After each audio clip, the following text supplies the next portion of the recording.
biguru wana na lobby oyo akolanda mibeko na ngata préféré na ndo ya famille politique na ye kombo na ye biguru état de droit eza kosala yo bakosala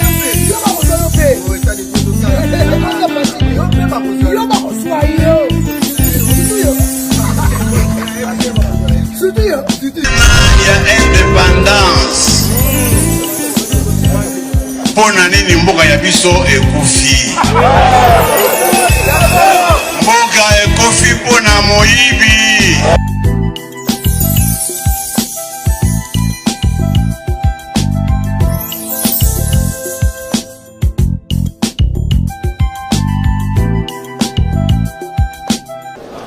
to vandi boye tozala bamikonzi ya parti mpe regroupement ya mwana mboka Modeste Bahati Lukwebo aye kodepose candidature na ndenge olobi ça va de soi que toi accompagné ye mpona kolakisa candidature na ye non seulement ndimami na baregroupement ou basénateur ya union sacré mais biso moko baya ye eza esengo mpona biso mpona candidature wana yango te kolakisaka ye aza moto ya bato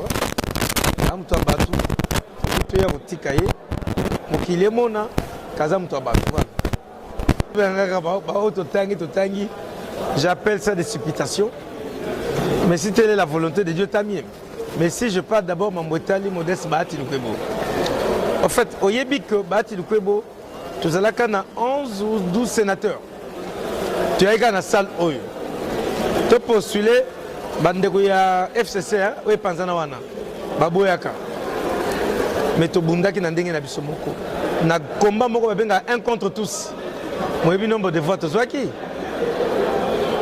balingaki biso te mais tozwaki bavoix ebele awa na salo oyo mais tour oyo ata yo moko 84 sénateurs balobi candidat na biso Bahati mofuza libomba mpo otya te engapi na place na otya te po tozwaki na 11 sénateurs tokei 1 contre 13 à 13 sénateurs. Tokei 1 contre tous. Tobimi na combien 43. 13, Tobimi na 43, Tobimi 30. 1 contre tous. C'est-à-dire AFDC allié contre FCC. Est-ce que vous avez union sacrée contre union sacrée? Moi, je suis Chintunga. Oh. Tu veux que les camésés les guinéens. Mais en France, ça, la place, il y a moins la boca, ça m'a demandé, on a qui pouvait,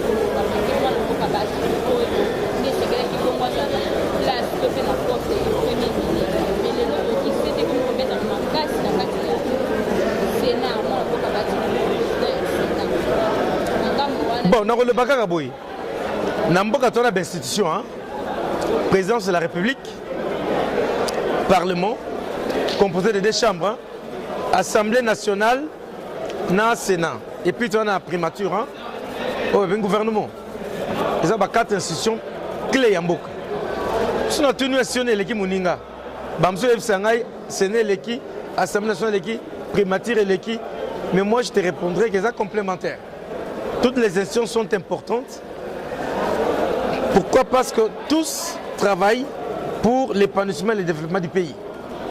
Bahati Premier ministre, Bahati président du Sénat, ça va de soi. L'essentiel, c'est comment accompagner le chef de l'État dans sa vision. C'est ça notre problème. Comment nous allons accompagner le chef de l'État qui nous a honorés? Oui, parce que tout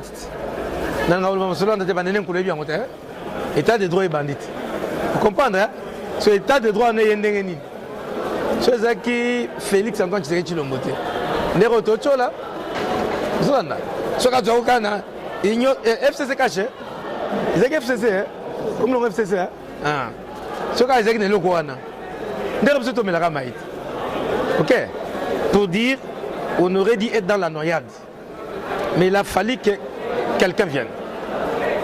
Avec sa vision, le peuple d'abord, état des droits en avant. C'est ce que dit Félix. Ok. Pour moi, l'élo, alternance et bandit. Pas besoin d'alternance, on n'a pas d'alternance. C'est cette alternance où nous avons vu le chef de l'État en fonction. Dit je vais inaugurer les sortes de moutons. Oui bien, on a pompage. Le ministre Moussa Bazagap, et c'est ça l'alternance. Écoute, maintenant, au moins, on a un chef de l'État qui a des institutions qui partagent sa vision. Mais non, on peut les juger. C'est-à-dire, pendant des awana, avec un Parlement, un Sénat, un gouvernement qui regarde dans la même direction. Et à la fin de son mandat, il peut répondre. Mais ce qui s'est passé avant qu'il allait répondre, c'est FCC, c'est lui, c'était du Toubou, c'est-à-dire confusion. Mais non, il a fait tout ça. Là, tu pouvais être à la primature. Aujourd'hui, il est candidat président du Sénat. Il est président du Sénat. Il faut qu'on se le dise. Ce n'est pas un secret. Aujourd'hui, il est candidat président du Sénat. Ok. Qu'il soit à la primature, c'est lui qui est là, c'est notre frère de l'Union sacrée. Au Sénat Bati et de l'Union sacrée, qui venait d'être informateur. Ils vont se compléter pour accompagner le chef, pour que le peuple d'abord devienne une réalité. Voilà.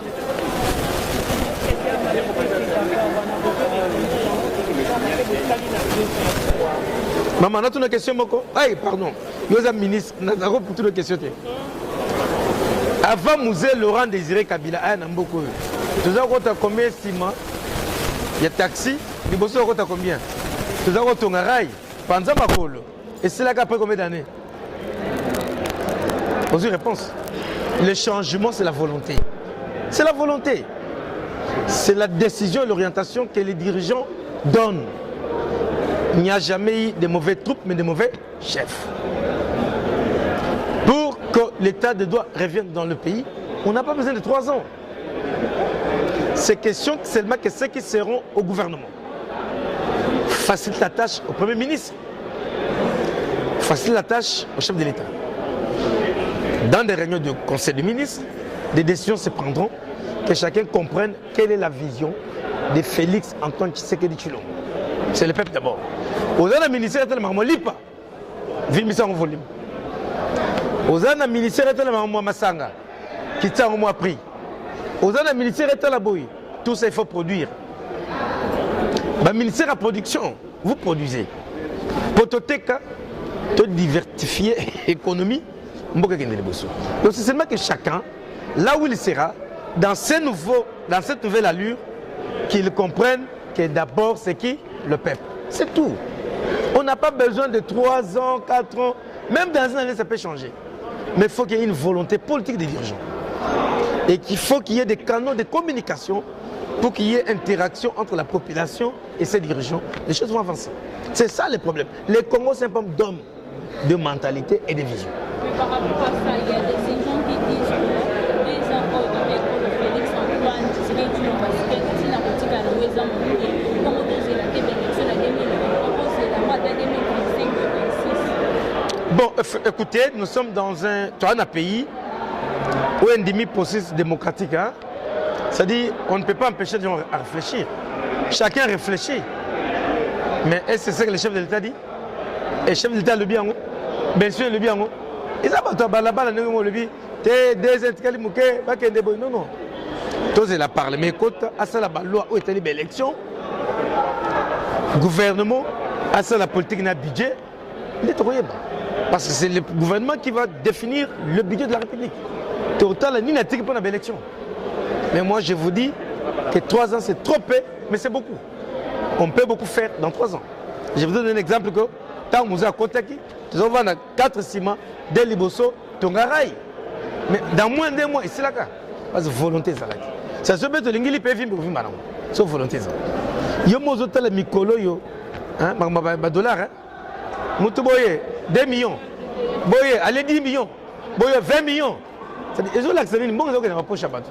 Mais si on canalise ça vers la caisse de l'État, je pense que même budget va 4 milliards au Donc c'est pour dire quoi? Tu peux ça chef de l'État chance, tu peux ça gouvernement de chance, tu peux ça institution na parlement na chance. Heureusement, tu as na Sénat tout bâti. Bâti quoi bois? On a tracteur. On a tracteur. Tu as un ministère du travail, tu as un ministère à plan, tu as un ministère économie, qui est national, tu as un NPP, tu as un CNCS, on a un tracteur. Si on a parlé à l'Assemblée nationale, Papa Mbosso, il y a 23h59. Et pour Anil, il t'est galé qu'il minute. C'est quoi aïe? Aïe, il en a. Aïe, kotika moi lembo. Vous l'avez dit, hein? Ça c'est mon avis. Parce qu'on a âge à sagesse. Aïe, attends là-bas, na boyunga ni mingi tena sungabina. Qu'est-ce qu'on a dans le Parlement? Bache bato makasi la décision wana délibérante et puis bavi kotoyo tocha une nouvelle énergie. On te marre les bombe. Si on a tête kuna fachi beton. On comprend le peuple d'abord. Tout ça tout ça.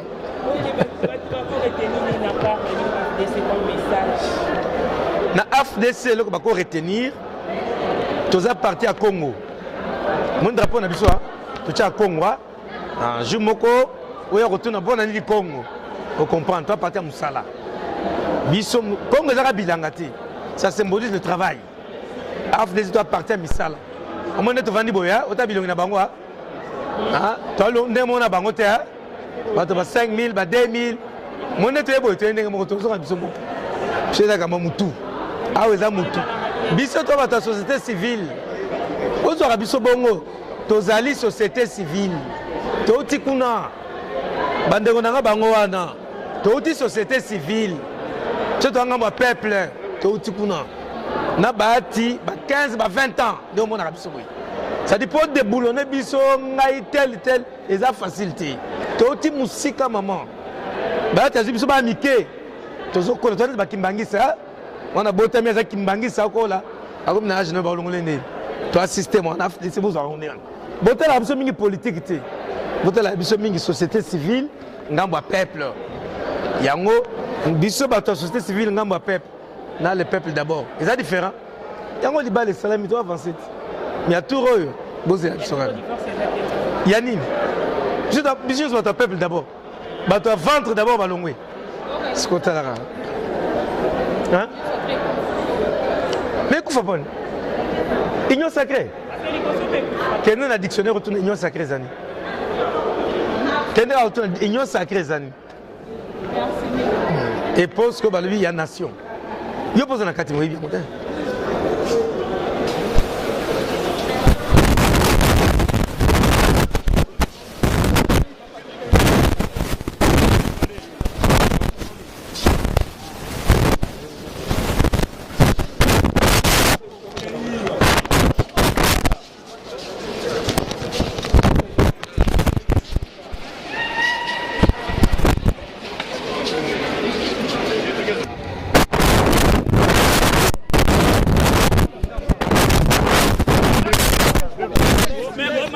Au poste de président du Sénat pour apporter ma pierre à l'édifice.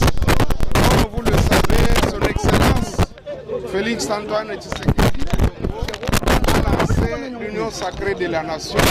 Ça veut dire une nouvelle méthode de gérer le pays, une nouvelle gouvernance. Et nous nous inscrivons dans ce combat.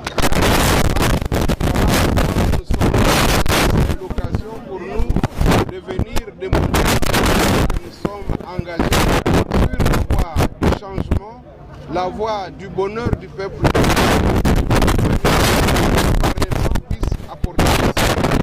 Sa pierre à l'édifice national. Le Sénat ces derniers temps est caractérisé par la corruption, les détournements. Qu'est-ce que vous pouvez apporter après tout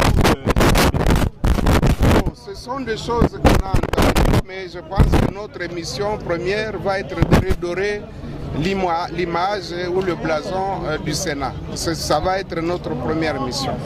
Après avoir compétit pour la première fois, cette deuxième fois, pensez-vous que vous allez vraiment même tenir 3 fois, même 10 fois, nous sommes des combattants, nous ne baissons jamais les bras, même tant qu'on n'a pas atteint l'objectif, tant que le peuple congolais continuera à souffrir, nous ne baisserons jamais les bras, nous ne nous tairons jamais. Et un mot à vos lecteurs. Nous remercions. Un mot à vos Les électeurs. les collègues sénateurs, je demande de me faire confiance et de faire confiance à tous les candidats qui s'inscrivent dans le schéma de l'Union sacrée de la nation. Merci. Au nom de l'honorable Jean Bakomito et de la grande province orientale, comme vous le savez, qui est composée du Bas-Ouélé, du Haut-Ouélé, de l'Ituri et de la Tchoukou, les pères et fils de ce vaste espace remercie sincèrement le chef de l'État, son Excellence Félix Antoine Tshisekedi Tshilombo, qui, en démocrate historique, a autorisé le dépôt de candidature de ce jour de l'honorable Jean Bakomito à la questure du Sénat. La Grande Orientale soutient totalement Jean Bakomito, car avec lui, nous avons le sentiment d'être représentés valablement. Et c'est important d'insister là-dessus. Et qu'est-ce que vous comptez apporter de nouveau au niveau de cette chambre haute du Parlement? Il faut quand même dire que cette candidature, nous la soumettons humblement aux honorables sénateurs, qui sont les électeurs. Nous savons que les sénateurs veulent avoir un bureau digne, composé de personnes intègres, des personnes de bonne réputation, compétentes, qui vont faire, qui seront... Et l'honorable Jean Bakomito, son projet, c'est une question de service.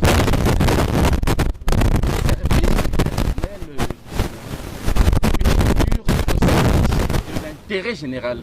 L'homme de ces visages marquants à la Chambre haute